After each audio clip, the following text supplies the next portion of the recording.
Today we're going to be working with our blue and green cards to try to solve for pieces in a right triangle. And before I get started here, my phone doesn't show up very well with Desmos here on screen. It was showing up a little bit better a minute ago. There we go. The one thing that I want to show you, and I'll use my calculator more than I'll use Desmos here on my phone, is in order to use Desmos, you got to go to Functions, and that's not right. We have to go to the wrench, and then we need to be in degrees down here. So I believe on the state test that Desmos on that test will be in degrees, but if you're using Desmos on your computer, you need to convert to degrees. Again, we go to the wrench up here, and then at the bottom of the screen is degrees. So if we take a look at problem number 7 here, first of all, I have the card, and then I drew the picture because I want to be able to mark it up. And what we're looking at, or looking for in this one, is we're looking for the hypotenuse, because that's x. And across from our angle here is the opposite, which means that our other side is going to be the adjacent. So what we're looking for? We're looking for the hypotenuse. We know opposite. So we are going to be using sine, because sine is opposite divided by hypotenuse.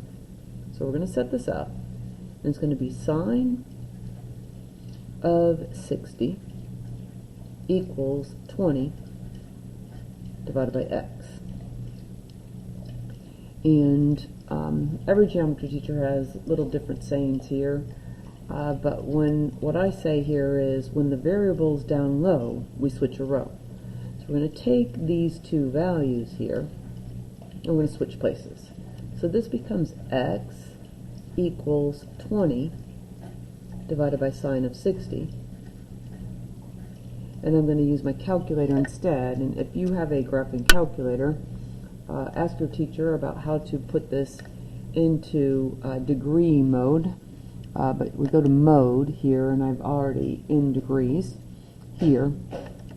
So what we're going to type in is we're just going to type in 20 divided by sine of 60, and we get 23.09. I think I will round to the 100th, which is what our directions say, 23.09.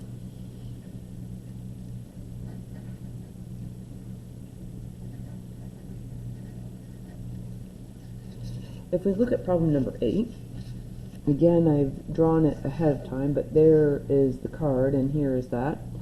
Start by labeling the triangle. So across from the right angle is the hypotenuse. Across from the given angle is the opposite, which means our third side is the adjacent, and that's the side that we're going to be finding.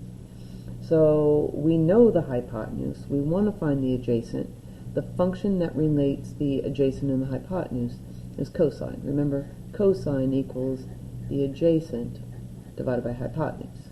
So we can set up our trig function, and it's going to be the cosine of 51 equals x divided by 18, adjacent over hypotenuse. And to solve this one, we're going to multiply this side by 18, and we're going to multiply this side by 18. To write it a little bit better, 18 times cosine of 51 will equal x. And then again, I'll grab the calculator, and 18 times cosine of 51, which equals 11.32. But as we take a look here, there's a 7 after the 2. Because 7 is 5 or higher, this is going to be 0.33.